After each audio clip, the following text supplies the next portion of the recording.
And the first point I want to get over to you is that the world is not like that at all, or let us be more polite. The world in which I live is not like that at all.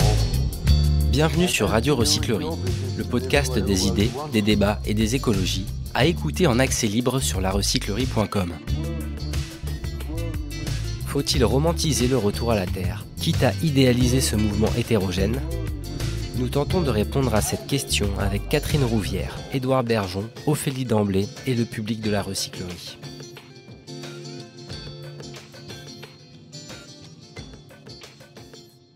Bonsoir Édouard Bergeon. Bonsoir. Vous êtes fils d'agriculteur. Vous avez réalisé le film Au nom de la Terre en 2019. On va en parler ce soir. Et vous avez récemment publié le livre Cultivons-nous aux éditions Les Arènes. Merci d'être là. Merci à vous. Bonsoir Catherine Rouvière. Bonsoir. Vous êtes historienne et auteure du livre Retourner à la Terre, l'utopie néo-rurale en Ardèche depuis les années 60. Oui. Donc un ouvrage édité aux presses universitaires de Rennes. Voilà, c'est ça. Bonsoir Ophélie Damblé. Bonsoir. Vous êtes agricultrice urbaine à la Cité Fertile, donc un autre tiers-lieu à Pantin. Un cousin d'ici. Un cousin. Et vous racontez vos expériences en vidéo sur votre chaîne Ta Mère Nature. C'est ça. Voilà, donc peut-être une manière de romantiser le retour à la Terre. On va voir ça ce soir. Alors justement, cette question, faut-il romantiser le retour à la Terre ? Faut-il donner un caractère romantique à cette forme de retour à la paysannerie ? Catherine Rouvière, je me tourne vers vous pour lancer les échanges. Oui. Donc vous avez écrit cet ouvrage sur le retour à la Terre, où vous parliez de la première vague de retour à la Terre, qui était en fait des militants un peu de la première heure, dans les années 60. Oui. Qui étaient ces chevelus aux idéaux bien forgés ? Voilà, alors la première grande vague de retour à la Terre, donc elle remonte à l'après-mai 68, portée par des gens qui ont été déçus que le mouvement de mai 68 ne parvienne pas au pouvoir. Ils ont été déçus que ce changement par le haut ne puisse pas se faire. Ils n'envisagent pas de continuer leur vie de la même façon. Donc dans l'après 68, ils décident de s'installer, d'aller à la campagne dans des lieux complètement désertifiés, puisque la France, depuis les années 50, avec la modernisation de l'agriculture, connaît donc un profond mouvement d'exode rural. Et ils vont s'installer justement dans ces zones de moyenne montagne qui ne peuvent pas être mécanisées et qui ont été complètement quittées par les enfants de paysans que leurs parents justement poussaient à aller construire une vie en ville. Ils vont dans ces endroits justement pour essayer de mettre en œuvre à leur échelle un nouveau modèle de société, donc fondé sur de nouvelles valeurs. C'est la période qu'on appelle des communautés rurales. Il y a aussi parallèlement des communautés urbaines. C'est un mouvement de communautés qui culmine en 1973. On estime qu'il y a en France entre 5 000 et 10 000 personnes qui vivent dans ces communautés rurales. L'été, il y en a beaucoup plus parce que beaucoup de gens sont intéressés par ces expériences et viennent séjourner dans ces communautés. Donc la question qui se pose, c'est comment sont accueillis ces néo-ruraux avec, vous le dites, des idéaux très forts. Effectivement, le contraste est très fort entre les deux populations, quelque part, représentent chacune une marge. Donc, ces populations urbaines qui représentent un petit peu une avant-garde sur l'évolution de la société, et puis des populations rurales qui sont restées, elles sont beaucoup plus conservatrices, et dans certains départements, très conservatrices. Et en fait, ce qu'on appelle les néo-ruraux, donc qui s'installent, ils ne trouvent pas sur place, ou très peu, des gens de leur génération. Parce que les gens de leur génération, les jeunes de leur génération, les parents les ont poussés à aller en ville. Donc, ils trouvent des gens de la génération en fait, de leurs parents ou de leurs grands-parents. Donc là, on a un mouvement inverse. Oui, c'est ça. Oui. On peut parler de choc des cultures. Il y a un choc des cultures. Alors, ceci dit, disons que les zones du retour à la Terre dans cette première vague, c'est vraiment des zones désertifiées. Donc, c'est surtout le rebord sud-est du Massif central, les Pyrénées, les Alpes de Haute-Provence. Les relations, elles évoluent au fil du temps. Au départ, c'est l'incrédulité. Les gens du coin, ils disent de toute façon, ils ne tiendront pas l'hiver, ils ne passeront pas l'hiver, ils vont repartir. Et effectivement, c'est vrai que 95% sont repartis parce qu'ils ont été émerveillés par les paysages au printemps, à l'été, etc. Mais souvent, l'hiver est quand même très difficile. Donc là, on voit qu'il y a une forme d'idéalisation. Voilà, c'est aussi la question qui nous occupe ce soir. Et pour tenter de balayer un peu l'ensemble de votre travail historique, on voit que c'est depuis les années 60, il y a vraiment un peu un mouvement de fond. Vous décrivez 5 vagues successives. On arrive là avec un mouvement historique fort et le Covid-19. Est-ce qu'on peut parler d'une éventuelle 6e vague qui est en train une 6e vague de retour à la Terre et pas de Covid, qui est en train de finalement se dessiner actuellement justement avec cette pandémie actuelle? Enfin, on constate effectivement avec les confinements qu'il y a eu un mouvement, déjà depuis les années 2000 et surtout depuis 2006, on voit ce mouvement s'amplifier. On constate dans des communes donc un solde migratoire positif. Le Covid a sans doute accéléré le mouvement et des gens qui projetaient de s'installer à la campagne, de déménager, finalement ont anticipé la mise en œuvre de ces choix. Le mouvement profite aussi beaucoup aux villes moyennes. Et il y a eu des sondages qui ont été commandés récemment qui disent que, par exemple, un tiers des actifs des métropoles de plus de 100 000 habitants souhaitent déménager, enfin quitter ces métropoles. Édouard Bergeon, vous avez fait le chemin inverse. Vous êtes fils d'agriculteur. Est-ce que vous pouvez revenir sur votre parcours et votre rapport personnel à la terre ? La terre, moi, elle est toujours amoureuse parce que j'étais hier encore et avant-hier dans le Béarn pour accompagner une famille qui a perdu son troupeau suite à un cas de tuberculose. Le troupeau a été abattu et pour Cultivons-nous, le livre, l'histoire est dedans et la chaîne, parce que Cultivons-nous, c'est aussi une chaîne sur abonnement, un petit Netflix de l'agriculture, de l'alimentation, de l'environnement, tout ce que nous donne la terre et je les accompagnais. Donc la terre, moi, j'y suis un tiers du temps.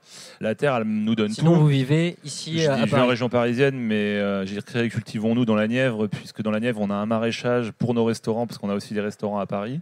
Et puis, on a tout un écosystème, des éleveurs, des vignerons qui sont là-bas. Et puis, parce que je me sens bien à la campagne, parce que j'y ai grandi. Donc, j'ai grandi dans une ferme dans le sud de la Vienne. Et c'était génial. C'était une encyclopédie à taille réelle. C'était le vélo, la piscine en bottes de paille, le jardin, les potes, les batailles dans les paillets, les cicatrices partout parce qu'on se blesse tout le temps. Voilà, c'était top. Et en même temps, c'était dur parce que c'est rigoureux. Nous, on avait un élevage quand j'étais petit de moutons. Donc, j'ai encore une cicatrice d'un bélier qui m'a cogné quand j'étais petit. Et puis ensuite, on a fait des chevreaux d'engraissement. Donc, tout ça, c'est pour la viande. Hein. Alors, ceux qui ne mangent pas de viande, c'est pas grave. Hein. Mais si vous mangez du fromage de chèvre, en fait, il faut savoir qu'il y a un petit chevreau tous les ans pour faire du lait, pour faire du fromage. Et donc, il y a des chevreaux, il faut bien en faire quelque chose. En tout cas, à l'époque, nous, on les exportait en Italie. On faisait des céréales, toutes sortes de céréales, du maïs irrigué. Et chez nous, on était en agriculture conventionnelle, comme à l'époque, on était partout. Et on arrachait même moi, avec mon père, on a arraché plein d'arbres, plein de haies, parce que c'était comme ça, parce qu'il fallait faire le remembrement, parce qu'il fallait aller plus vite. Et il se trouve qu'avec l'association des enfants et des arbres, on a replanté avec les enfants de l'école de Rouillé, où était mon père, les arbres qu'on a arrachés il y a 30 ans. Vous voyez, comme quoi c'est perpétuellement des cycles, parce que je crois que dans les années 70, on ne savait pas que c'était dangereux de faire la route avec des enfants quand les parents fumaient. Bon, aujourd'hui, on se rend compte que le tabagisme passif, c'est dangereux. C'est la même chose avec, par exemple, l'agroforesterie aujourd'hui. C'est à la mode, tant mieux, puisque l'arbre, c'est un créateur d'air, d'eau. C'est un formidable régulateur quand il fait chaud. On le voit très bien quand on était en ville pendant le confinement, pour ceux qui y étaient, et ceux qui étaient à la campagne. Vous savez que c'était un peu plus agréable à la campagne. Pour ceux qui ont vu mon film, peut-être... Sorti en 2019, 2 millions d'entrées au cinéma, c'est ça? 2 millions d'entrées, seulement 115 000 à Paris. En fait, cette fracture me pousse à créer Cultivons-nous. Parce que je fais 120 débats autour de toute la France et je vois vraiment un lien qui est coupé entre les familles urbaines et puis celles qui viennent de la terre, même si on aime tous dire qu'on venait à un oncle, une tante, enfin non, un grand-père qui est issu de la terre. Et on a justement souvent une vision romantique de l'agriculture qui a énormément évolué. C'est le seul secteur qui a autant muté depuis l'après-guerre. Un actif sur deux après la guerre de 45 est agriculteur. Aujourd'hui, c'est 1 à 2%. Hein. Et ils ont un rôle encore plus important qu'aujourd'hui, parce que si on a tenu pendant le Covid, c'est que derrière, il y avait aussi des agriculteurs et des agricultrices qui fournissaient l'agroalimentaire ou les circuits courts ou les AMAP. Voilà. Donc cet aspect romantique, comme vous dites, c'est une forme d'idéalisation aussi pour en vous. tout cas, vous le disiez très bien, c'est qu'en plus sur des territoires âpres et rudes, c'est toujours plus beau au soleil l'été. Après, l'hiver, c'est plus compliqué. Surtout, ces territoires montagneux, c'est rigoureux. La terre, il faut savoir qu'elle est basse. Elle est toujours basse. Voilà, les paysans ils disent ça. Quand on fait un maraîchage ou quand on se casse le dos, et si vous voyez ceux qui ont travaillé 40 ans ou 50 ans, les mamies ou les papis, ils ont souvent des gros problèmes de dos. C'est important que les ruraux, les néo-ruraux, ces néo-ruraux, c'est ceux qui partent de la ville et qui vont à la campagne, mais il y a les néo-paysans dans les néo-ruraux. Un exploitant sur 3 aujourd'hui qui s'installe est une personne qui est hors cadre familial, c'est-à-dire qui ne vient pas du monde agricole. Et c'est très bien. C'est une bonne nouvelle, ça, pour vous? Ah bah oui, c'est la vitalité. Et puis, d'ici 5 à 6 ans, la moitié partent à la retraite. Si vous voulez reprendre de la terre, c'est maintenant. De la terre à la campagne, de la terre en ville. Et parce que toutes les agricultures ont de la place, en fait. Qu'on soit en bio, en conventionnel, en urbain, tout a de la place. C'est-à-dire qu'on ne pourra pas faire que du bio, on ne pourra pas faire que du conventionnel, on ne pourra pas faire que du circuit court. Il en faut pour tout le monde, il en faut pour toutes les bourses. Et puis, il y a un facteur qu'on oublie souvent de prendre en compte ici, c'est le temps. C'est-à-dire qu'en fait, les agriculteurs travaillent entre le ciel et la terre, et vous avez bien vu qu'il a plu tout l'été, et que les 2 étés d'avant, il a fait hyper chaud et il n'y a pas eu d'eau. Donc, il y a beau avoir des méthodes, il faut les appliquer. Bon, on reviendra peut-être un peu plus tard sur les méthodes, mais vous parliez tout à l'heure du rôle de l'agroforesterie. On voit là quand même toute l'importance de revenir à des méthodes plus en fait, faut revenir... lien avec justement l'arbre, avec les plantes. En fait, faut juste penser que un des mondes les plus innovants aujourd'hui, c'est l'agriculture. Même si les jeunes, la moitié des jeunes, dans un dernier sondage, là, estiment que l'agriculture n'est pas innovante, elle est hyper innovante. Il y a l'INRAE. L'agriculture ou la paysannerie? C'est pareil. L'agriculture, la paysannerie, ceux qui nous nourrissent. Un paysan entretient les paysages et fait que la France est belle. Un agriculteur entretient les paysages et fait que la France est belle et que nous nourrit. Un cultivateur cultive et fait que la France est belle et nous nourrit. Elle a peut-être été moins belle. Quand on traverse la Beauce aujourd'hui, ça manque cruellement d'arbres. Et bien peut-être qu'avec plein d'enfants, on replantera plein d'arbres. Il y a du boulot. Bah ouais, mais c'est en ça que je reste optimiste, parce qu'il y a du boulot et puis il y a plein de vocations, je pense, qui vont aller vers la terre, puisqu'il y a l'enjeu majeur aujourd'hui, c'est de préserver l'environnement. Et je vais peut-être vous surprendre, c'est que pour moi, ayant grandi et puis les côtoyant toujours et parlant d'eux, les premiers écologistes sont les agriculteurs et les agricultrices. Ophélie Damblé, vous avez aussi un parcours bien particulier, puisque vous avez grandi à la campagne, vous êtes parti à Paris pour travailler dans la com, la publicité. Récemment, vous vous êtes retourné à la campagne pour vous former en tant qu'agricultrice, paysanne. Et aujourd'hui, vous êtes revenue agricultrice urbaine, c'est ça? Ouais, c'est ça. J'ai bien fait le parcours? Ouais. Bon, en méga accéléré, mais c'est à peu près ça. Et quel est votre rapport à la terre, pour poser la même question qu'à Édouard?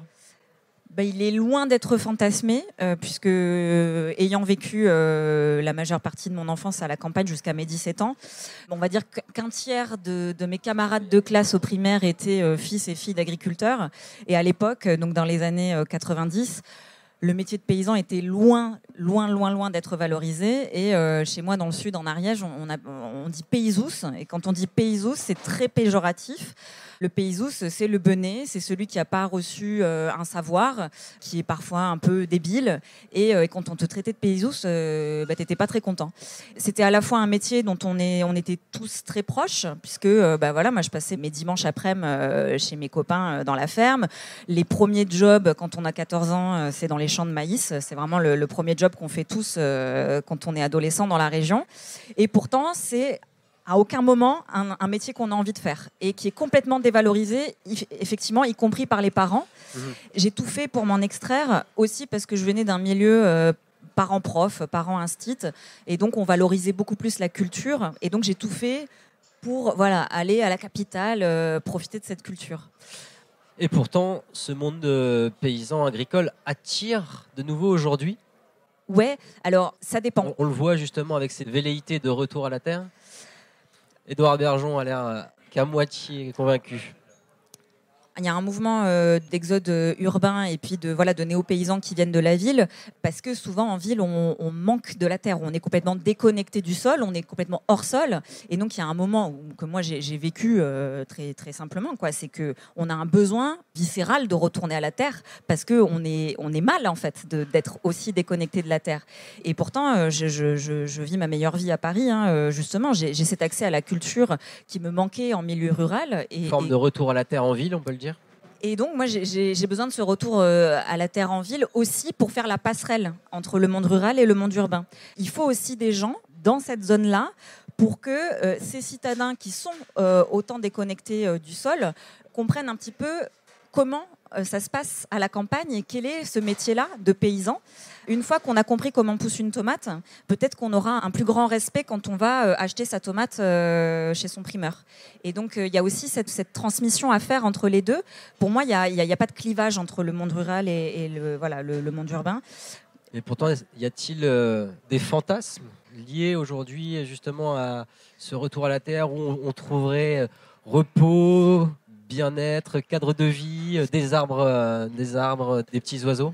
Oui, il y a une part de fantasme. Moi, j'ai pu le voir en formation en étant aux côtés de gens qui veulent se reconvertir là-dedans, qui ont beaucoup d'images en tête de je vais monter ma ferme et j'aurai ci, j'aurai ça, j'aurai mes petits poneys et je vais accueillir du monde. Et puis finalement, quand on se confronte physiquement à ce que c'est le travail de la terre, on se rend compte que c'est très difficile. Et pareil, encore une fois, à titre personnel, il y a des choix dans mon métier de pépiniériste que je fais aujourd'hui qui sont en lien avec le travail physique. C'est-à-dire, moi, le sol, c'est trop compliqué d'un point de vue dos, genoux. On rentre dans des choses très, très concrètes qui, effectivement, quand on le voit sur un papier, on ne s'en rend pas compte. Donc, il faut montrer ses réalités aussi? Il faut montrer ses réalités. Il y a des réalités financières, il y a des réalités physiques, il y a des réalités affectives aussi, parce que c'est très, très exigeant, le travail de la terre. Et donc, il faut être aussi solide d'un point de vue psychologique. Alors, d'autant plus quand on se reconvertit, parce que c'est des nouveaux savoirs, c'est quand même beaucoup de mouvements. Donc, c'est mieux d'être suivi par son entourage.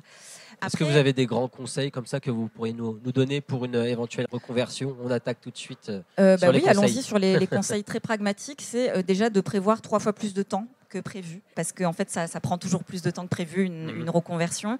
Ça s'applique un petit peu à tous les domaines, c'est de rester très très ouvert et d'aller faire le plus d'expériences possible. Parce que pour moi, il n'y a pas une ferme, il n'y a pas un enseignement qui est la voie sacrée.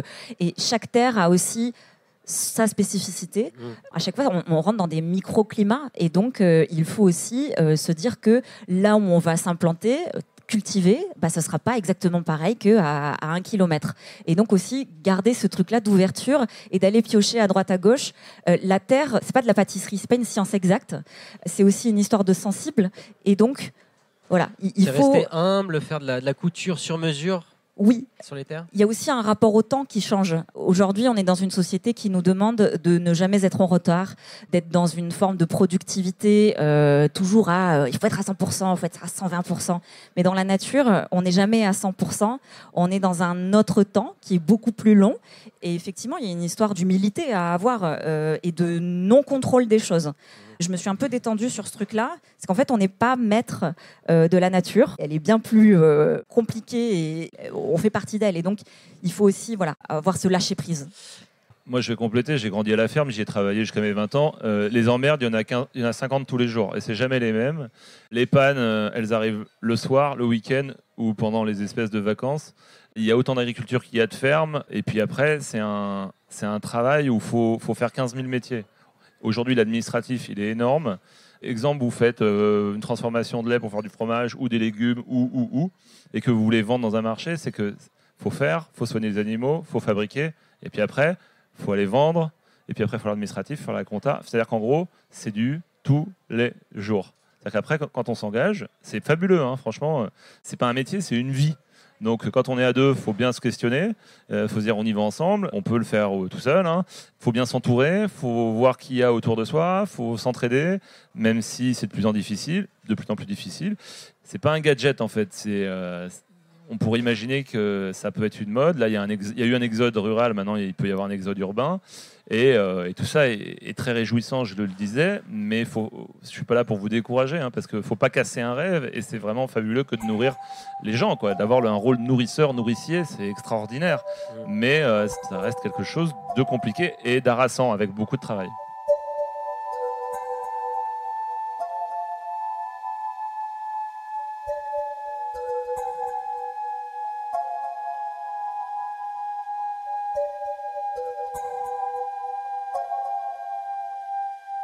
Est-ce que vous avez des premières idées, premières questions, premières remarques sur cette première partie de débat? Je voulais juste rebondir parce que par rapport au temps qu'on a avec la nature, c'est vraiment fascinant parce que quand on habite en ville, moi perso je viens de Bretagne, j'habite en Bretagne, je suis à Paris de passage, mais je viens de là quoi. Et ce qui est vraiment fascinant quand tu es dans la nature, c'est que en effet, comme tu disais, le temps passe tellement différemment. J'habite à Brest, donc j'habite en ville. On remarque que quand on est en ville, tout est millimétré, tout est cadré, tout est formulé, alors qu'au contraire, quand tu es dans la nature, justement, comme tu disais, on ne contrôle pas la nature, c'est impossible. Juste voilà, je trouvais que c'était intéressant et vraiment ce rapport au temps, il est fou parce qu'on le sent vraiment, quoi. C'était tout ce que je voulais dire. Voilà. Merci. On va continuer à faire tourner le micro. Moi, je voulais poser des questions parce qu'en fait, on a sur ce plateau 3 faiseurs et faiseuses d'histoire. En fait, tous les 3, vous racontez en fait une histoire de la ruralité, une histoire de l'agriculture. En fait, la question, c'est est-ce que dans les temps actuels, où en fait, effectivement, 50% des exploitations vont partir à la retraite, vont partir en transmission, si on cherche un petit peu à se poser les questions derrière, ça veut dire qu'il y a des grosses fermes, des grosses exploitations, des systèmes financiarisés qui vont essayer de récolter les fruits de ce départ à la retraite aussi. Donc il y a une responsabilité de toutes et tous pour favoriser les installations, encourager en fait le retour à la campagne. Comment est-ce que les faiseurs et faiseuses d'histoire que vous êtes peuvent justement trouver le juste milieu entre donner envie et pas mentir en fait justement? Alors, c'est là où le mot romantisé, je le trouve intéressant, c'est que quand on dit romantique, on a toujours cette idée de bucolique, des petits oiseaux et comme ça, des violons et des petites fleurs. Je ne pense pas qu'il faille romantiser le retour à la terre. Par contre, il faut inventer des nouveaux récits sur l'agriculture et remettre la paysannerie, l'agriculture au centre de notre culture. Et par contre, les nouveaux récits, alors je vais parler de ce que je fais, moi, c'est de témoigner de ce que c'est un retour à la terre et de le faire de la manière la plus honnête possible avec beaucoup d'autodérision. Parce que je pense que par l'humour, par le rire, par le second degré, on peut aussi montrer que voilà, c'est dur, mais il faut ne pas le rendre forcément dramatique. Moi, j'utilise l'humour comme une forme d'arme et aussi pour rendre le sujet très accessible. Donc c'est en ça où moi je romantise pas du tout ce que je fais. Au contraire, je vais aller montrer, c'est même une forme d'esthétique dans ma manière de filmer, le côté fail, le côté je fais crever des plantes, le côté je me suis fait attaquer par des pierrides. Je sais que du coup il y a une forme d'identification. Voilà, j'ai pas mal de jeunes personnes qui m'écrivent pour me dire qu'ils s'identifient à ça et que du coup ça leur a donné envie de se lancer dans des études horticoles, des BPREA, des choses comme ça. Et donc je sens que c'est mon arme, c'est mon outil pour inventer des nouveaux récits. Eh bien, on avance vite dans le débat, c'est super. On va continuer à essayer un petit peu de poser les bases et parler cette fois de la ville, puisqu'on parlait justement des prémices d'un exode urbain qui est en train de se dessiner. Est-ce qu'on n'en fait pas trop justement sur cet exode urbain qui est finalement peut-être pas si massif que ça pour le moment? Et est-ce qu'il n'est pas aussi à contrebalancer face à la puissance de la métropolisation qui prend une place quand même très importante? Oui, bien sûr. Alors aujourd'hui, on n'a pas encore des chiffres vraiment précis sur ce mouvement de départ des grandes métropoles. Mais effectivement, dans le cadre de la mondialisation, on est aujourd'hui dans une situation où il y a une métropolisation du monde et de plus en plus mal supportée, peut-être. Et c'est ce qui entraîne ce désir finalement de ralentir. Les gens qui partent de la ville, c'est parce qu'ils ont un désir de ralentir le rythme, de se réapproprier aussi leur environnement, de maîtriser leur travail. Souvent avec le numérique, par exemple, on est un rouage d'un système qu'on ne maîtrise pas du tout, alors qu'en étant, par exemple, paysan ou artisan, on voit la fabrication d'un produit du début jusqu'à la fin. Donc, on a l'impression de retrouver aussi de la créativité, de faire quelque chose qui est en accord avec ses valeurs. Et aujourd'hui, les valeurs liées à l'écologie sont très importantes. L'idée de se nourrir plus sainement. Mais il y a aussi la majorité des départs, j'ai vu ça dans les études, il me semble, de l'INSEE, donc qui datent un petit peu, ce serait à remettre à jour, mais on n'a pas justement les nouvelles données, c'est que la majorité des départs sont davantage pour la recherche d'un nouveau cadre de vie plutôt que pour une forme d'investissement sur le tissu justement paysan des campagnes. Donc c'est pour ça que c'est peut-être à relativiser ce début d'exode urbain. Je pense plus la recherche d'un mode de vie plutôt qu'un... Il y a évidemment le fait de se rapprocher de la nature. Édouard Bergeon, sur les campagnes, les villes. Est-ce que, selon vous, il faut une forme d'unité entre ces mondes ? Oui, mais on le voit, il y a un problème justement de faire savoir. Et on voit que le fossé se creuse. Je reviens à mon film, 2 millions d'entrées, 110 000 seulement à Paris, alors que le cinéma en partie se fait à Paris. Et souvent, les Parisiens n'ont pas vu le film. Alors, peut-être que les Parisiens ne mangent pas, ou alors ils ne mangent pas les mêmes choses. Et où ils n'ont peut-être pas conscience, justement, que c'est les agriculteurs qui les nourrissent. D'où l'importance, en fait, de faire savoir. Moi, quand je crée Cultivons-nous arrive parce que je fais tous ces débats et je me rends compte qu'il y a un manque de connaissances. C'est ce que tu disais tout à l'heure. Et il faut raconter, en fait. Il faut raconter d'une manière pop, d'une manière contemporaine. Et en fait, on a trop raconté pour les agriculteurs ou ceux qui nous nourrissent. Et aujourd'hui, en fait, l'innovation, elle est là. Les agriculteurs et les agricultrices savent se raconter, mais on voit le pouvoir aussi du cinéma qui fait que moi, j'ai mis une histoire qui est la mienne en disant on va voir les partenaires. C'est l'histoire d'un agriculteur qui va se suicider. Je ne vous cache pas que les financiers, au début, c'est compliqué pour aller les chercher. Et puis finalement, il y a 2 millions de personnes qui sont allées voir ce film. Et puis pourquoi ? Parce que j'ai mis sur les écrans les histoires de ceux qui sont venus les voir. Et on a ramené à la salle des gens qui n'étaient pas venus au cinéma depuis des décennies ou jamais venus. Ça veut dire qu'aussi j'ai filmé ces agriculteurs avec une lumière, du cinéma, et à un moment donné, je les ai rendus beaux, j'ai rendu l'agriculture belle. Donc ça veut dire que tu leur rends aussi de la fierté, de la dignité. Parce qu'aujourd'hui, ce qui est terrible dans l'agriculture, c'est ceux qui parlent d'un endroit qui n'est plus forcément connecté à la terre. L'important, c'est de savoir d'où on parle. Et aujourd'hui, la majeure partie de ceux qui parlent, ils parlent d'ici, ils parlent de Paris. C'est là que c'est terrible, puisqu'il y a un ressentiment pas possible, parce qu'on a l'impression... C'est bien qu'il y ait des lanceurs d'alerte, L214 et tout ça, mais à un moment donné, il y a certains journalistes, dont je tairai le nom, qui parlent de certaines choses qu'ils ne connaissent pas. Et ils font un bashing sur l'agriculture qui est terrible. C'est vraiment extrêmement difficile à vivre. Donc quand on est agriculteur, qu'on nourrit la France et puis qu'on est blessé, forcément, on ne réagit pas forcément toujours bien. Je veux juste remettre en perspective, tu parlais de grandes exploitations, mais en France, on reste un modèle d'agriculture familiale. On est bien loin de ce qui se passe en Pologne, en Allemagne, aux Pays-Bas, avec des fermes-usines. Bien sûr, il y a des grosses structures en France, mais ça reste des fermes où il y a des familles, où il y a des jeunes qui reprennent. Au passage, il y a un gros problème de reprise du foncier dans les années à venir, parce que les outils aujourd'hui coûtent cher et il n'y a pas forcément... Ça va être très, très compliqué à reprendre. D'où l'importance de raconter. Moi, je raconte par un film, je raconte par une chaîne, je raconte par un livre, toi tu racontes par une chaîne YouTube, et tout ça, en fait, c'est pourquoi je fais ça, moi ? Parce que c'est pour créer des vocations, c'est par la pédagogie, c'est par l'éducation qu'on arrivera à changer les choses et aux gamins, moi je suis pour les retours des cours de cuisine, des potagers dans les écoles et de faire des leçons de choses pour apprendre le goût. Tout simplement, quand on sait d'où ça vient et quand on sait comment ça pousse et quand on sait la galère qu'on a mis, l'énergie qu'on a mis pour que ça pousse, et bien forcément après on s'y attache. Les arbres qu'on a plantés avec les enfants dont je vous parlais, qu'est-ce qu'ils font le week-end ? Ils amènent leurs parents sur la haie pour dire regardez, j'ai planté l'arbre. Et puis ils vont le voir grandir. C'est eux qui vont faire bouger les parents pour aller vers l'écologie. Regardez aujourd'hui un documentaire sur l'agriculture. C'est pessimiste, il doit pleurer, c'est la fin. Les docus sur l'écologie, on va tous mourir demain. Mais vraiment tous, hein. Remettons des solutions. Moi, dans le livre, là, c'est des solutions. Qu'est-ce qui marche ? Quelle passerelle ? L'innovation. On y arrive, on y croit. On va faire avec les néos, sans les néos, ici, là-bas, en circuit court. On va recréer de la valeur.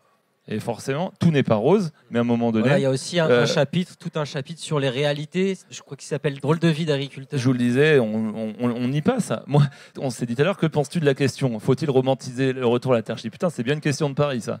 On me l'aurait jamais posé cette question. J'ai eu la même remarque en parlant avec un pote. On m'aurait jamais posé cette question ailleurs qu'ici. Et en même temps... Moi, je trouve pas, justement. Je suis pas tout à fait d'accord avec si, ça m'a fait rire, d'ailleurs, moi. Et après, non, mais je dis, c'est bien, il faut mettre en perspective. Et en même temps, je comprends le romantisme, mais à un moment donné, je pense aussi qu'il ne faut pas romantiser. Il faut expliquer. Et en expliquant, mon film, il parle d'un agriculteur qui se suicide. On l'a montré dans les lycées agricoles, dans des écoles et tout. Certains me disaient, mais t'es fou, en fait. Et en fait, non.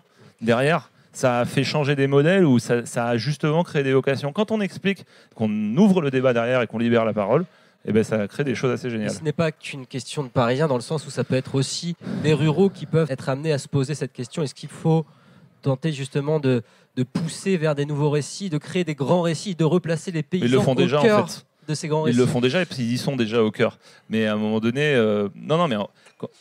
le truc positif dans cette question, c'est qu'il faut créer des nouveaux mythes.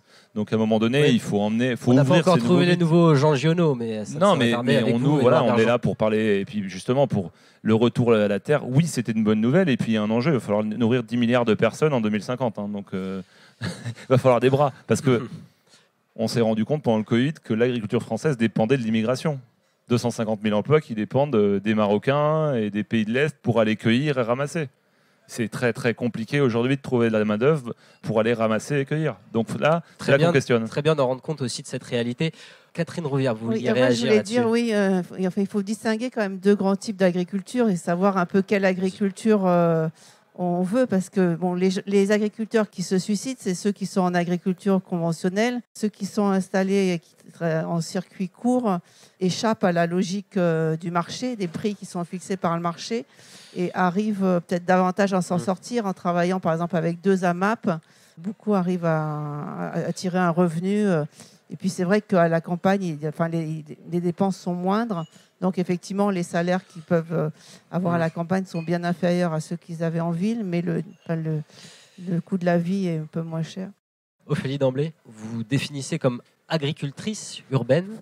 C'est quoi, selon vous, les grands enjeux? On reste encore un petit peu sur cette partie ville et agriculture, puisqu'on le disait, on peut aussi retourner à la terre en ville.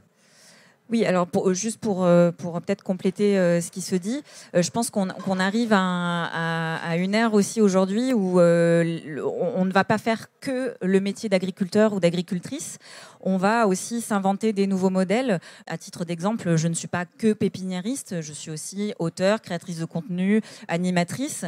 Et je vois que dans la plupart des formés que j'ai pu rencontrer, on ne fait pas forcément table rase de son métier d'avant dans sa reconversion. Et donc, il y a ça. Et on voit aussi que les nouveaux paysans s'inventent des nouveaux modèles. Je pense notamment à la ferme collective, que je trouve un modèle très intéressant, où on ne voit plus un seul maraîcher isolé sur son exploitation. C'est parfois 3-4 personnes qui vont s'associer et qui du coup vont s'assurer un salaire beaucoup plus stable. Et voilà. Donc il y a des nouveaux comme ça modèles qui arrivent et qui sont, je pense, très intéressants dans le futur. L'agriculture urbaine aussi, elle a sa part là-dedans. On est sur de l'innovation d'un point de vue technique, culturel, mais il y a aussi beaucoup de pédagogie, beaucoup d'événementiel qui se fait. Donc la transition se fait et je trouve ça très intéressant. Donc il faut rompre, selon vous, la forte dichotomie jusqu'à présent exprimée entre campagne et ville? Oui, et puis et sortir la paysannerie de son unique rôle de nourrir les gens. On peut nourrir les gens autrement que par les fruits et légumes. On peut les nourrir aussi d'un point de vue spirituel. Quand je disais, voilà, l'agriculture, il faut la remettre au centre de la culture. Pour moi, c'est ça.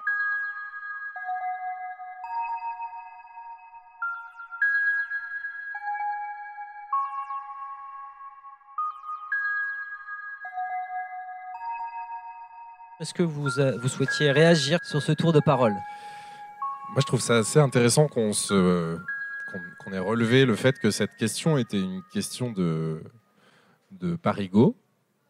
Parce qu'en fait, c'est à la fois très vrai et très faux, dans le sens où, effectivement, on est ici à la recyclerie, on se pose la question de comment accompagner, peut-être avec une vision très centralisée, de se dire, OK, il faut créer des dynamiques, créer des vocations, accompagner des gens, et donc on a une vision un peu globale, un peu loin.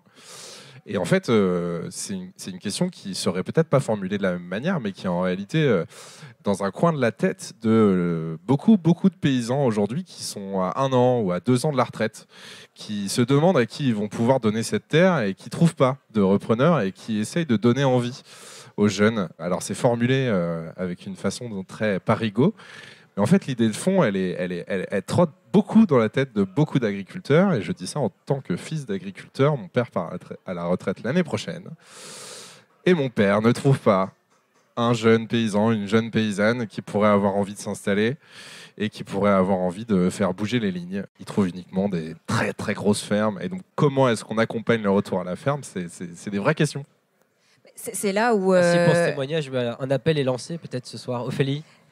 C'est là où on parlait tout à l'heure de repenser à des formats beaucoup plus pop et qui parlent aux jeunes générations.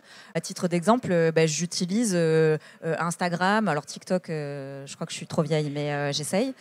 J'utilise le format de la bande dessinée, du podcast, et donc à chaque fois, on arrive à embarquer quelques jeunes. On sait à quel point les lycées agricoles souffrent aussi d'un manque d'inscrits, et donc il va falloir de plus en plus de gens comme moi qui prennent ces supports issus de la pop culture, YouTube, pour donner envie Et effectivement, il va falloir, cette nouvelle génération, rendre sexy, et oui, j'utilise un terme de pubarde, le retour à la Terre. Mais oui, bien sûr. Sans, je pense, le glorifier, le fantasmer, mais en tout cas, oui, le rendre beaucoup plus lumineux, quoi. Vous n'avez pas totalement perdu votre âme de communicante. Eh oui. Une autre réaction. Bonsoir. Je dois demander à Madame Rouvière si les premiers néo-ardéchois ont tiré des leçons que leurs enfants ont appliquées. Et est-ce que les leçons tirées les leçons des expériences d'il y a 40 ans sont transposables aujourd'hui? Voilà pour une première question. Question à Catherine Rouvière, peut-être aussi sur l'aspect radical, puisqu'on avait une forme de grosse radicalité dès le départ. Est-ce qu'aujourd'hui, ces néo-ruraux arrivent avec des idéaux aussi radicaux qu'à l'époque? Alors sur les néo-ruraux, il y a eu une évolution après la première vague. Même ceux de la première vague qui sont restés ont évolué parce qu'en s'installant, en ayant des enfants, ils ont recherché à s'insérer quand même dans le tissu local, à avoir une activité qui soit viable économiquement. Et ils ont un peu rejoint en fait ceux qui sont arrivés après eux, la deuxième vague à partir de 75, qui étaient des gens qui avaient beaucoup plus mûri le projet, qui étaient portés par des valeurs d'écologie. On trouvait dans cette vague beaucoup d'ingénieurs agronomes, par exemple, qui donc connaissaient quand même par leurs études le milieu agricole. On a trouvé aussi dans cette deuxième vague des enfants de paysans qui avaient commencé une carrière en ville et qui, encouragés par les premiers néo-ruraux, en fait, sont revenus reprendre l'exploitation de leurs parents. Aujourd'hui, il y a un autre volet aussi du retour à la terre qui est plus radical, qui ressemblerait davantage à la première vague. C'est tous ceux qui sont dans les ZAD, par exemple, et qui essayent, par le retour à la terre, qui en font un instrument politique pour créer un nouveau type de société, etc. Donc, on a une vague plus citoyenne, disons, qui est celle dont on parle le plus dans les médias, et puis une vague de retour à la terre plus radicale. Merci. Vous vouliez réagir? Je me dis qu'on se pose un peu la question, parce qu'on vit un peu dans une petite bulle où moi, je sais personnellement que j'écoute pas mal de podcasts et que c'est mes centres d'intérêt, l'écologie, les droits des femmes, tout ça, c'est des centres d'intérêt qui me tiennent à cœur, mais que c'est pas le cas de tout le monde. Et que du coup, je me dis, comment, dans un monde absolument idéal, comment justement convaincre un petit peu plus de gens qui seraient un peu moins touchés par ces sujets parce qu'ils ont des priorités un petit peu plus au jour le jour, genre comment je vais faire mes courses demain, ou je sais pas, des trucs un petit peu plus... Pour moi, il ne faut pas convaincre. Les injonctions, ça ne marche jamais. Et donc, par contre, il faut faire. Il faut arrêter d'attendre que quelqu'un nous prenne par la main. Il faut juste faire. Et moi, quand on me demande comment on se reconnecte à la nature en ville, juste on change de regard sur sa rue, par exemple. On descend dans sa rue et on regarde les plantes qui poussent spontanément, des fissures, des caniveaux, et on fait de la reconnaissance végétale. Ça peut parfois démarrer de ça et se rendre compte que finalement, au pied de notre immeuble, on a des plantes médicinales, des plantes comestibles qui existent, et on les fait exister par le nouveau regard qu'on a sur elles. Tu vois, moi, je suis agricultrice, je continue de vivre en ville, et pourtant, je me sens pleinement connectée à la nature parce que maintenant, je la vois. Alors elle était devant moi, mais ce que je fais aujourd'hui, c'est de faire en sorte qu'elle soit un peu plus protégée, un peu plus développée. Et je parle jamais d'écologie. Par exemple, quand les gens viennent me voir en atelier, j'accueille énormément de scolaires, d'associations, de maisons de quartier. C'est souvent, alors en plus je suis dans le 93, donc dans un territoire qui est quand même très minéral, très pauvre aussi. Et donc, pour moi, quand j'ai des publics comme ça qui viennent me voir, l'idée c'est pas de leur dire il faut que tu tries tes déchets et que tu fasses pousser des plantes. Non, c'est juste leur faire pousser des plantes, les voir découvrir à quoi ressemble une graine qui germe, et leur faire toucher du doigt, moi, la joie que je peux ressentir à faire ce métier, en fait. Et après, ça prend pas, mais en général, quand ça part de soi, de ce qui nous porte chaque jour, il y a un truc qui est beaucoup plus communicatif que des leçons sur Parce que l'écologie, c'est aussi beaucoup de pression. Il a pu arriver que je me retrouve en PLS pendant 3 jours parce que j'avais trop lu de choses sur l'état du monde aujourd'hui. Et ça, c'est pas ce qui fait qu'on se met dans l'action. Et donc, à un moment donné, c'est juste faire. Et en général, quand on est bien avec ce qu'on fait, ça prend derrière, quoi. Il y a un truc communicatif là-dedans. Bon, il me semble qu'on est sur un déroulé cohérent dans cette soirée. Merci déjà à toutes et à tous d'avoir participé activement. On va vraiment se focaliser, comme on est déjà en train de le faire, sur la question des récits. Catherine Rouvière, j'ai relevé un passage de votre livre qui me semble vraiment intéressant pour mettre en comparaison justement ces fantasmes et ces réalités de terrain. Je me permets de le lire. Réfugiés dans les angles morts du territoire français afin de soustraire leur vie à l'emprise d'une société dominante, les néo-ruraux éprouvent le besoin de s'enraciner dans leur nouvel espace et de se projeter dans un avenir situé à la fois en rupture et en continuité avec celui porté par le discours fataliste et résigné des autochtones. Ils y répondent en se forgeant une représentation idéalisée du monde paysan, associée à un rêve de symbiose dont la confrontation avec la réalité leur impose le plus souvent de faire leur deuil. De quel deuil s'agit-il ? Oui, effectivement, j'ai eu l'occasion d'étudier donc plusieurs récits de néo-ruraux. Certains ont écrit des nouvelles, par exemple. Dans ces nouvelles apparaît donc l'idée qu'il faut reconstituer finalement le pays entre guillemets d'avant tel qu'il était lorsqu'ils étaient très peuplés, par exemple. J'ai beaucoup travaillé sur les Cévennes et il y a vraiment une idéalisation, par exemple, du châtaignier, de la châtaigne, le châtaignier qui est vu comme l'arbre roi, l'arbre majestueux, l'idée qu'il faut être en communion avec la nature et retrouver finalement les gestes anciens. Évidemment, les conditions dans lesquelles arrivent ces néo-ruraux sont complètement différentes. N'étant pas assez nombreux, ils ne peuvent pas remettre en culture toutes les terres qui étaient cultivées. Donc, ils vont cultiver des petites surfaces et essayer de maximiser justement le gain qu'ils peuvent en tirer financièrement en transformant le produit, en le commercialisant, donc en étendant l'activité agricole vers l'aval. C'est-à-dire ce qu'on disait tout à l'heure, donc en combinant en fait plusieurs activités. Quel est l'apport culturel des néo-ruraux ? L'apport culturel, oui, il est très important. Puisqu'il y a par exemple des festivals de cinéma qui se mettent en place. C'est ça. Tout ça participe aussi à recréer des récits paysans. Voilà, il y a des créations de festivals. Il y a un grand intérêt en fait pour les traditions, faire revivre les traditions. Ça permet de donner aux gens du lieu un regard positif sur eux-mêmes qu'ils n'avaient pas en fait, puisqu'ils étaient, comme on le disait tout à l'heure, un peu méprisés. Et donc, il y a eu toute une revalorisation, par exemple, du petit patrimoine rural, que ce soit les granges, en fait, toutes sortes de constructions qu'on trouve dans le monde rural.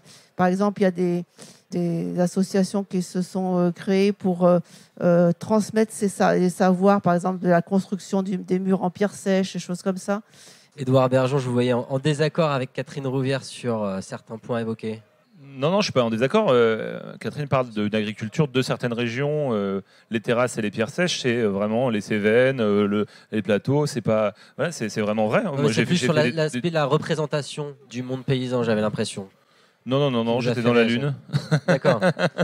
Bon. Non. Puis Catherine a travaillé sur ces sujets et je les remets pas en question. C'est qu'on parle d'une forme d'agriculture et de néo-paysans. En fait, je réfléchissais aussi. Je me disais qu'il y a de la place pour tout le monde en fait.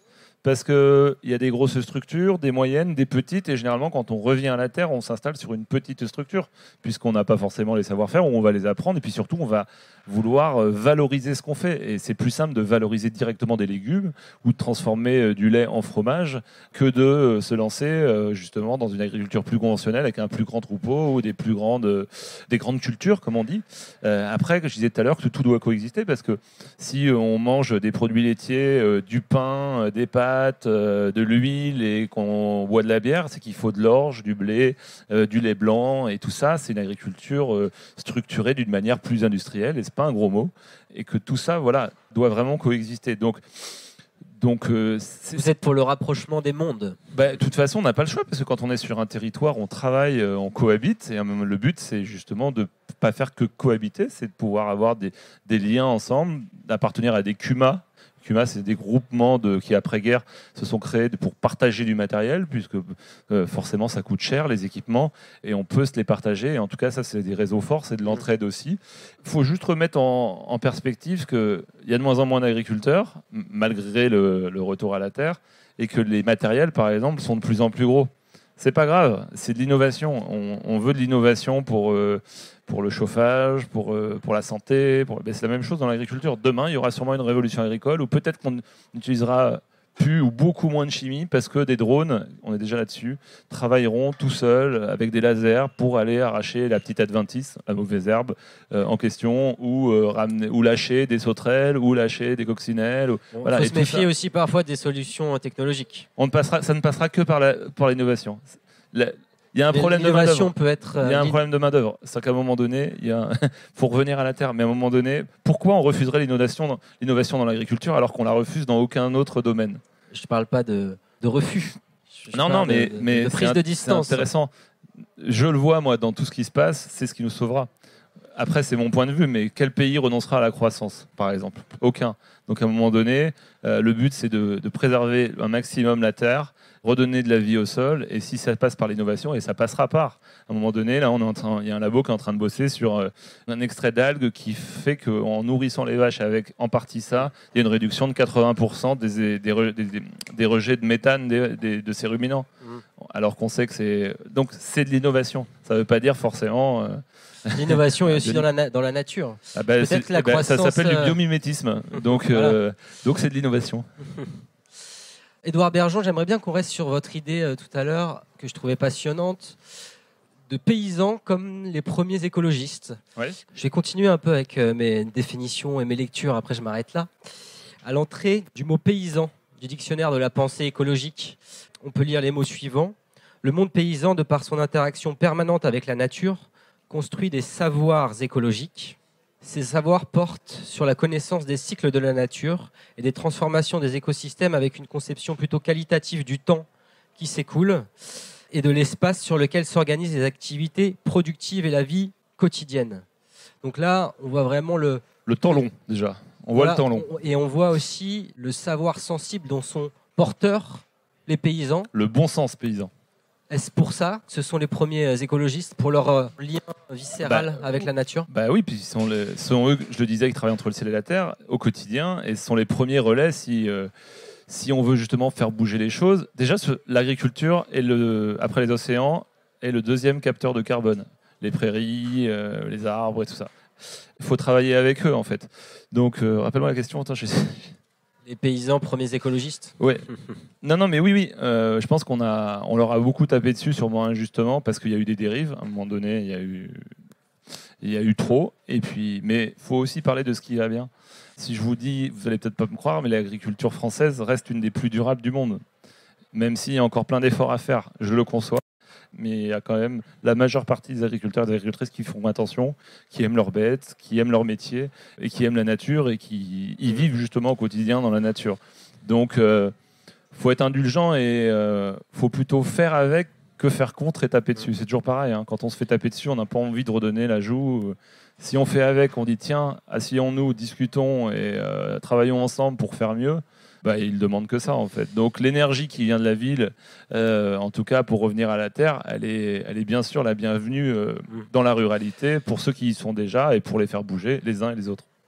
Et pour porter ces messages, pour construire ces récits, vous avez fait des documentaires, un film de fiction, un livre, une plateforme de visionnage de vidéos en ligne. Ouais. Cultivons-nous.tv. C'est ça. Vous disiez tout à l'heure le Netflix de l'agriculture. Des sujets de la terre, ouais. Et, je suis pas sûr que ce soit le meilleur qualificatif, mais en tout cas, le Netflix ça parle à tout le monde. La vision plus éthique non, moi, pour faire valoriser. Oui, mais à un moment donné, 80% des gens, par exemple, font leurs courses au supermarché. Donc moi, je fais partie de ceux qui préfèrent monter dans le cockpit pour détourner l'avion. Ça me dérange pas de dire que c'est un Netflix de l'agriculture, de l'alimentation. Un autre gros mot, depuis deux mois, Cultivons-nous est distribué sur Prime Video, au grand capital américain. bah moi je me réjouis que des questions alimentaires, agricoles, environnementales puissent arriver sur des abonnés de Prime, qui quoi qu'il arrive sont déjà abonnés de Prime. Donc, mais ce dont je me réjouis le plus, c'est que depuis un mois, on est en train d'abonner des dizaines et dizaines de lycées agricoles à cette plateforme, et pour qu'il y ait une boîte à outils pédagogique inépuisable, et que même les élèves puissent créer leur propre contenu et qu'ils puissent justement se le partager, cette espèce d'intranet, et en même temps qui est disponible à tout le monde. Donc en fait, il y en a pour tout le monde. Le but n'est pas de distribuer les bons ou les mauvais points. Moi, sur Cultivons-nous, je parle d'agriculture conventionnelle, bio, urbaine, circuit court, plus long. Le but, c'est vraiment de donner à disposition, toujours avec une envie de vertu. Le but, c'est pas de faire la pub de Monsanto. Mon prochain film, d'ailleurs, il y a une BD dans le livre de Paul François, l'agriculteur qui a été intoxiqué par un désherbant de Monsanto, qui a fait condamner la firme. C'est une première mondiale. J'ai fait 3 docus sur lui pour la télé. Superbe BD. Merci, c'est Enzo qui l'a faite justement. Et mon prochain film de fiction pour le cinéma, pour le coup, je reprends l'histoire de Paul. Donc j'adapte forcément, on est en pleine écriture aujourd'hui. Donc voilà, en fait c'est différentes manières de raconter des phénomènes de société. Comment j'en ai eu l'idée? On était en plein Covid, le masque, pas le masque, Raoul, l'hydroxychloroquine ou pas, les labos, enfin, à un moment donné on savait plus où on était. Ben, cette histoire raconte aussi ça en fait. Par l'agriculture, de toute façon, on raconte ce qu'on est, on est ce qu'on mange. Donc c'est inépuisable, c'est ça qui est chouette. Ophélie, d'emblée, j'aimerais bien vous entendre sur la puissance des mastodontes du numérique et justement votre utilisation d'Instagram, YouTube pour porter ces messages au plus grand nombre. Est-ce qu'il n'y a pas des limites à investir ces plateformes quand on veut aller vers plus d'éthique pour la Terre ? Les limites, c'est les algorithmes, puisqu'évidemment, l'écologie, c'est pas le sujet qui remonte le plus sur YouTube. Toujours est-il que je pense qu'il est... Mais est-ce qu'il ne faut pas justement faire un pas de côté? Édouard Bergeon crée une plateforme, sa plateforme. Moi, je suis plutôt le cheval de Troie. Après, encore une fois, je suis d'accord qu'il faut de tout. Et c'est bien aussi... je pose des questions. C'est comme le militantisme. Il y a des activistes qui vont être très, très radicaux, et puis d'autres un peu moins, qui iront dans le dialogue avec les gros industriels. Moi, je me situe dans cette espèce d'idée de cheval de Troie, où je pense qu'il est important d'aller aussi porter des messages sur des plateformes très, très, très populaires. Et puis après, il y a aussi l'idée de faire l'anguille. YouTube, quand on voit qu'on n'est pas assez remonté dans les algorithmes, on va frapper à la porte du bureau de YouTube en disant « Coucou, ce serait bien que vous fassiez remonter ces sujets-là ». Et en fait, on voit bien qu'on a affaire aussi dans ces bureaux à des gens qui sont sensibles à ces trucs-là et qui essayent de faire leur part. Donc, je pense que c'est important quand même d'avoir des formats aussi. Je parlais de TikTok, les formats de vidéos courts comme ça, de vidéos courtes qui peuvent parler à des plus jeunes. C'est hyper important de s'en emparer, parce que si on fait un peu les snobs et qu'on reste tout seul dans son coin, ça devient très consanguin, et c'est pas moi ce que je trouve le plus efficace. Donc Ophélie, d'emblée, sur YouTube, votre chaîne c'est Ta Mère Nature. Première vidéo 2017, tout plaqué pour apprendre à faire pousser des légumes. Pour apprendre à faire pousser des légumes. Pourquoi d'abord partir sur ce récit, tout plaqué? Alors ça vient d'une envie très personnelle, c'était de raconter, de témoigner de ce que j'étais en train de traverser, c'est-à-dire cette reconversion. J'avais envie de me confronter à la caméra et aussi au montage, donc de vraiment gérer de A à Z un projet en solo.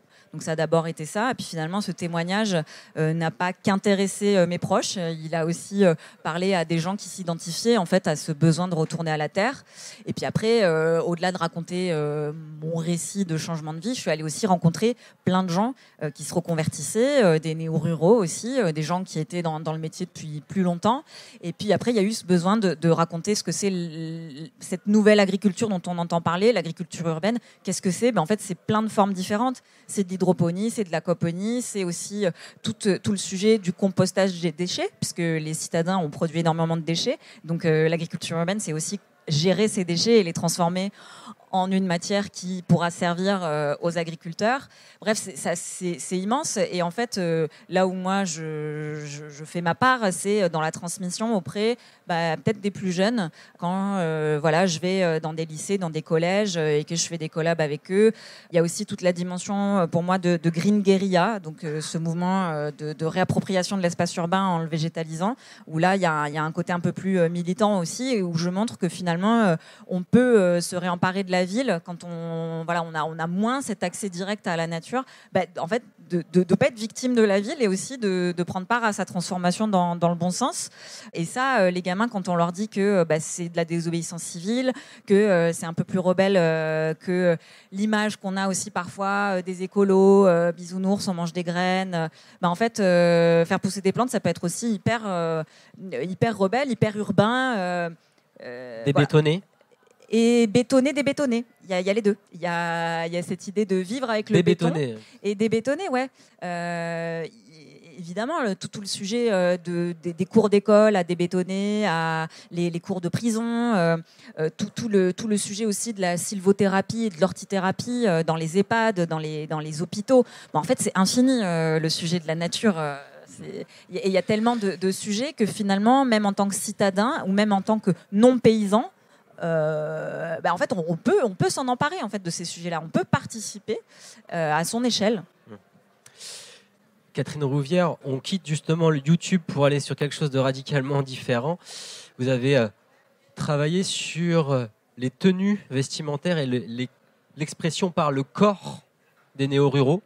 Oui. Est-ce que c'est selon vous aussi une mise en récit d'une forme de retour à la terre? Est-ce que c'est aussi un moyen d'expression? Alors ça se raccrochait plutôt à la contre-culture, donc des années post-68, donc contre-culture venue des États-Unis.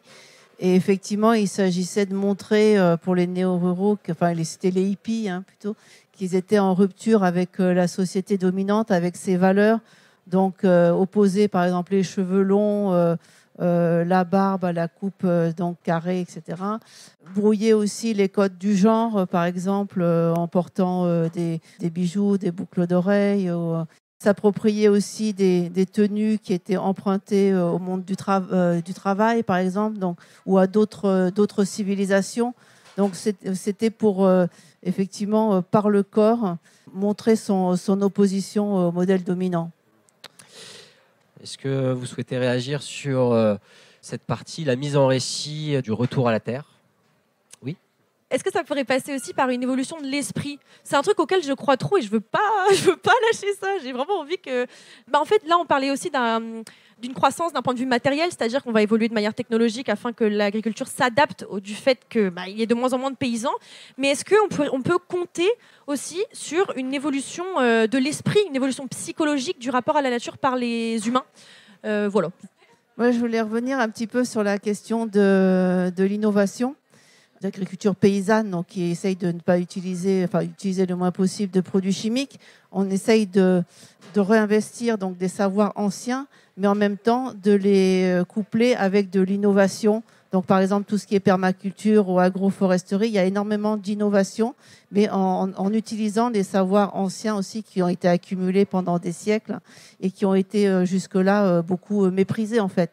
Aujourd'hui, l'INRA, par exemple, s'intéresse à ces savoirs anciens et on essaye de faire en sorte qu'ils puissent être transmis, qu'ils ne se perdent pas avec les derniers qui en sont les détenteurs. Donc, l'innovation, elle est très importante dans ce domaine-là. Après, sur la question de paysans, les premiers écologistes, ça dépend de quel type de modèle d'agriculture on parle. Effectivement, les paysans anciens, et d'ailleurs le terme paysan a été réapproprié par ceux qui contestaient l'agriculture de type industriel qui s'est développée dans l'après-guerre en France à partir des années 50. Ils ont plutôt utilisé le mot paysan pour montrer qu'ils s'opposaient au modèle de l'agriculteur qui était devenu un agriculteur un peu industriel, quoi. Édouard Bergeon. En fait, l'innovation, c'est pas un gros mot. Et justement, le bio aujourd'hui, par exemple, il y a une association qui s'appelle l'Atelier Paysan et qui cherche de l'innovation pour faire de la mécanisation, parce que le bio, en fait, c'est par la mécanisation généralement qu'on vient, par exemple, enlever les adventices, les mauvaises herbes. Donc l'innovation, elle peut être technologique, elle peut être agronomique. L'agriculture de génération, c'est de l'innovation. L'INRAE travaille sur l'innovation.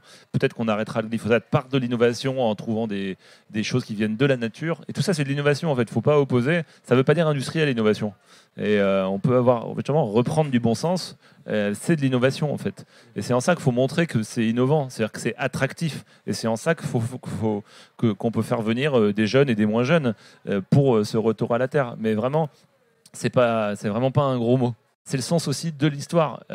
Revenir à l'agriculture de nos grands-parents avec des chevaux et tout, non. Moi, si je voulais un message de ma mère, elle vous raconte, elle est fille d'agriculteur. On disait qu'on était fils de cultivateur à l'époque. Elle m'a rappelé le statut des femmes de sa mère qui allaient nourrir d'une certaine manière les lapins, les cochons, et qu'elles bossaient tout le temps, elles avaient le dos broyé et qu'elles pensaient à une chose, c'est mettre un petit peu d'argent de côté pour envoyer leurs enfants à l'école pour quitter la ferme. Donc on ne peut pas revenir à l'agriculture d'avant. Par contre, on peut s'inspirer du bon sens paysan sur plein de techniques qui sont là depuis des siècles, qu'on peut remettre au goût du jour et puis qu'on peut réactualiser, quoi.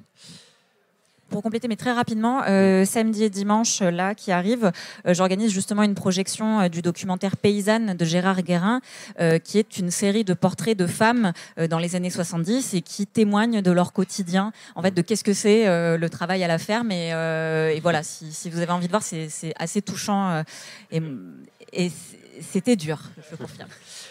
Pour prolonger sur Cultivons Nous TV, j'ai toute une galerie de films de la cinémathèque du ministère de l'Agriculture de l'époque, notamment une série de 13 portraits de femmes faits dans les années fin 50 à début 70, qui s'appelle La Voix.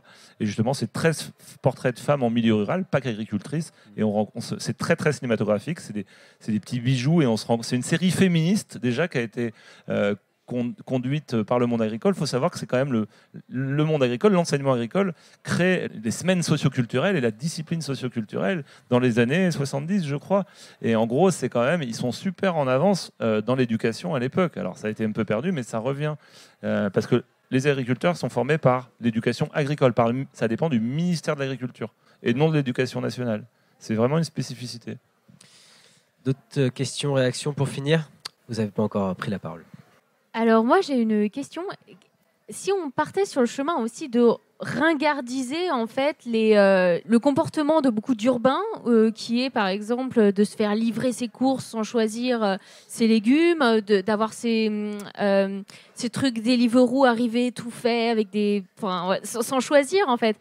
Est-ce que ce serait bien aussi de ringardiser cette tendance qui se développe de malade quand même, où on a encore moins le temps de cuisiner et encore moins le temps de faire quoi que ce soit. Et en fait, en ringardisant ça, peut-être les gens se diraient « Ah ouais, en fait, on peut peut-être aussi choisir ses légumes, on peut peut-être aller au marché, même si on vit en ville, quoi. On n'est pas obligé de cliquer sur des trucs et faire autre chose en pensant à autre chose, quoi. » On a le temps, en vrai. Ben oui, c'est ça, en fait. Et ringardiser cette... Moi, je travaille 80 heures par semaine, j'ai le temps de cuisiner matin, midi et soir. C'est juste une question de priorité. Hein. Merci beaucoup pour cette question. Je vous propose de conclure par un dernier tour de parole de nos intervenants et intervenantes. Faut-il ringardiser les livraisons par Internet, que ce soit d'ailleurs en ville ou à la campagne? Et faut-il romantiser le retour à la terre? Les deux dernières grandes questions. Catherine Rouvière. Je pense qu'il faut montrer qu'il y a des possibilités de transformer l'agriculture. Beaucoup de jeunes s'installent par exemple en collectif, ce qui leur permet justement, comme on le disait, donc de se libérer un peu de temps, et surtout quand on pratique l'élevage, on n'a pas de week-end, hein, donc là en étant à plusieurs sur une exploitation agricole, donc ça permet de se libérer du temps et d'arriver à avoir un mode de vie qui se rapproche un peu de ceux qu'ils avaient en ville. Et aujourd'hui, il y a ceux qui souhaitent s'installer, quand même bénéficient de beaucoup plus de la présence de beaucoup d'associations qui encadrent quand même tous ces parcours, hein, de l'idée du projet jusqu'à sa réalisation. Par exemple, il y a des systèmes de ferme-test où on peut, sans risque financier, se tester pendant 1 an sur une activité. Il y a beaucoup de jeunes aussi qui commencent par exemple par du woofing, c'est-à-dire à aller chez des agriculteurs pendant quelques semaines pour apprendre petit à petit. Donc ils font plusieurs séjours, ça peut être une porte d'entrée. Aujourd'hui, je pense que les parcours d'installation, ils sont quand même beaucoup plus balisés, et les gens qui souhaitent s'installer sont plus accompagnés. Merci Catherine Rouvière pour ce mot de la fin. Édouard Bergeon, elle vous parle finalement cette question? Faut-il romantiser le retour à la terre? J'ai l'impression que vous l'avez appréhendé finalement. Je pense qu'il ne faut pas le romantiser, mais en tout cas, il faut donner envie. Je crois qu'il y a beaucoup d'optimisme. Philly, quand on l'écoute, on a envie de la rejoindre ici, ailleurs. Elle a fait le pas, en fait. Il faut faire le pas. Mais il faut faire des stages. Faut pas avoir une image trop romantique de ce qu'est la réalité. Après, il y a plein de satisfactions. Tous les jours. Il y a plein d'emmerdes, mais il y a plein de satisfactions aussi. C'est quand même assez génial. Et puis, c'est une forme de liberté aussi. Même s'il y a toujours beaucoup d'administratifs, même s'il faut travailler beaucoup. Il faut y croire. Moi, je trouve que c'est un des plus beaux métiers du monde, qui est celui de nourrir vraiment le monde. Donc, faut se documenter. Voilà. Faut toujours expliquer encore et encore. Mais rejoignez le peuple de la Terre. Merci beaucoup, Édouard. Ophélie d'emblée, faut-il romantiser le retour à la Terre ? Je pense qu'on est raccord tous les trois sur le fait qu'il ne faut pas romantiser, mais il faut inventer des nouveaux récits. Il faut rendre l'agriculture cool. Il faut l'insérer dans la pop culture. Moi, je suis dans l'idée de la sortir vraiment de ce petit milieu et d'aller faire des collaborations assez improbables avec des rappeurs, avec des gens qui ne viennent pas de ce milieu-là, pour inventer des nouvelles histoires, créer des nouvelles synergies et même pour réinventer ce métier aussi qu'est la paysannerie. Vous nous faites un petit rap là comme ça ? Non, ça va être très gênant. Non. On ne va pas finir là-dessus, non, pas du tout. Merci beaucoup à tous les trois. Merci à toutes et à tous d'avoir participé activement. C'était vraiment super.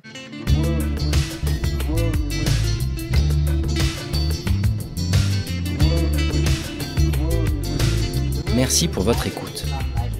Toutes nos émissions sont disponibles en podcast sur larecyclerie.com. Vous pouvez également suivre nos actualités sur Facebook, Instagram ou, encore mieux, venir échanger avec nous à la Recyclerie, au 83 boulevard Ornano à Paris, métro porte de Clignancourt.